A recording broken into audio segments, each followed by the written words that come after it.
Reputasi bakteri memang terlanjur jelek.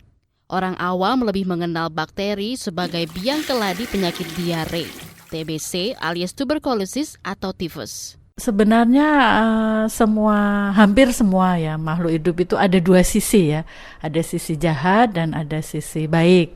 Nah, begitu juga dengan mikroorganisme, itu juga ada yang jahat, ada yang baik. Dr. Puspita Lisdianti, peneliti mikrobiologi dari Lembaga Ilmu Pengetahuan Indonesia atau LIPI. Ayo kita berkenalan dengan bakteri baik dan berguna bagi manusia. Anda sedang mendengarkan Sains Sekitar Kita. Sains Sekitar Kita. Produksi KBR dan The Conversation Indonesia.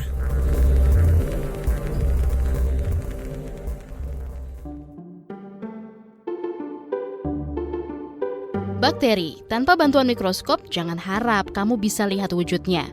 Kecil-kecil begini, bakteri itu makhluk super kuat karena bisa hidup di kondisi paling ekstrim. Dia juga makhluk yang kompleks. Sebagian bikin manusia sakit, sebagian lainnya justru bikin kita sehat. Mikroba itu tugasnya di dunia ini ya, menurut saya itu adalah menguraikan.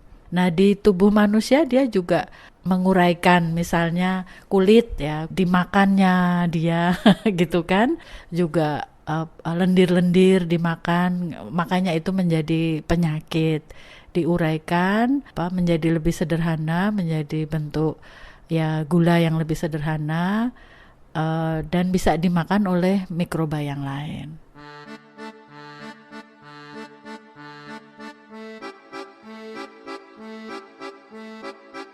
Bakteri kali pertama ditemukan 400 tahun lalu di masa kejayaan ilmu pengetahuan Belanda.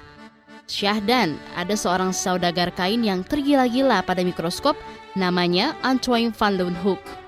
Waktu meneliti air dari sebuah kolam, Antoine melihat ada makhluk hidup sangat kecil bergerak-gerak.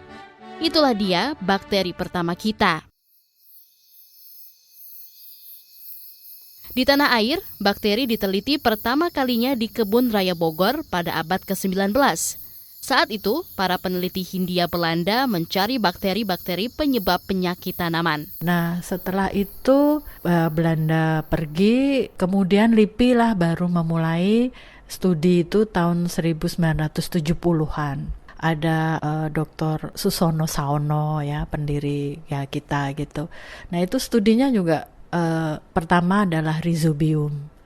Rhizobium adalah bakteri yang bisa menghambat sumber nitrogen di udara. Dia menarik ya sumber nitrogen dari udara, kemudian dia memberikannya ke tanaman. Jadi sebagai pupuk. Koleksi Rhizobium kita luar biasa. Ada yang pernah mencium bau khas saat turun hujan? Kata Dr. Puspita, bau itu berasal dari bakteri yang namanya Actinomycetes. Nah, dalam 15 tahun terakhir, ilmuwan LIPI seperti Dr. Puspita bekerja keras mencari segunung manfaat bakteri ini buat umat manusia. Kemudian dari Actinomycetes itu ditemukan enzimnya. Enzimnya ini diaplikasikan di umbi dahlia. Umbi dahlia itu tidak hanya untuk bunga, tapi juga untuk sumber gula, sumber karbohidrat bagi manusia. Ternyata dia efektif untuk menyerap kalsium. Jadi untuk obat osteoporosis. Actinomycetes juga sekutu baik manusia dalam perang melawan bakteri jahat. Misalnya, bakteri penyebab penyakit infeksi paru-paru bronkitis dan radang selaput otak meningitis. Gara-gara itu, ilmuwan mulai gantikan bahan sintesis dengan bakteri dalam mengembangkan obat.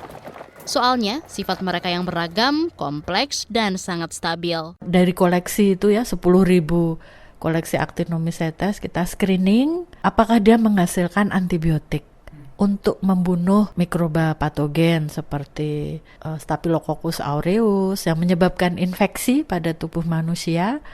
Patogennya bisa dibunuh oleh antibiotik dari Actinomycetes. Ada lagi bakteri sahabat bapak ibu petani dan industri makanan. Namanya asam laktat dan asetat. Di Eropa, duet bakteri ini dipakai untuk membuat cuka. Di sini bisa dibuat masker dan minuman Magnus dari fermentasi kelapa nata de coco. Nyam nyam nyam. Buah coklat kan di dalamnya ada biji-biji ya putih gitu kan. Nah itu kita fermentasi dengan ragi, dengan bakteri asam laktat, dengan bakteri asam asetat.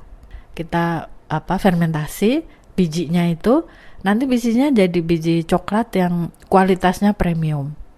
Nah selama ini petani coklat itu tidak menyangka bahwa bijinya itu bisa jadi makanan coklat kesukaan kita. Kerja Dr. Puspita nggak berhenti sampai di sana. Dia dan ilmuwan-ilmuwan lain sedang mendalami potensi manfaat bakteri yang berasal dari tubuh hewan. Dari sana bisa muncul vaksin dan obat berguna untuk melawan seabrek penyakit. Teman-teman dari biologi yang sering eksplorasi fauna dari alam liar, itu kadang-kadang kan menemukan penyakit yang disebabkan oleh hewan. Nah itu nanti juga bisa kita teliti penyakitnya itu apa, dan apakah penyakitnya itu bisa menular kepada manusia. Nah itu kita sedang membangun fasilitasnya supaya penelitinya aman dan penyakitnya itu tidak menyebar ke semua orang. Di tangan para ilmuwan, bakteri baik bisa bikin sehat. Tapi di tangan kita, bakteri jahat bisa bikin mules-mules. Jangan lupa cuci tangan sebelum makan ya.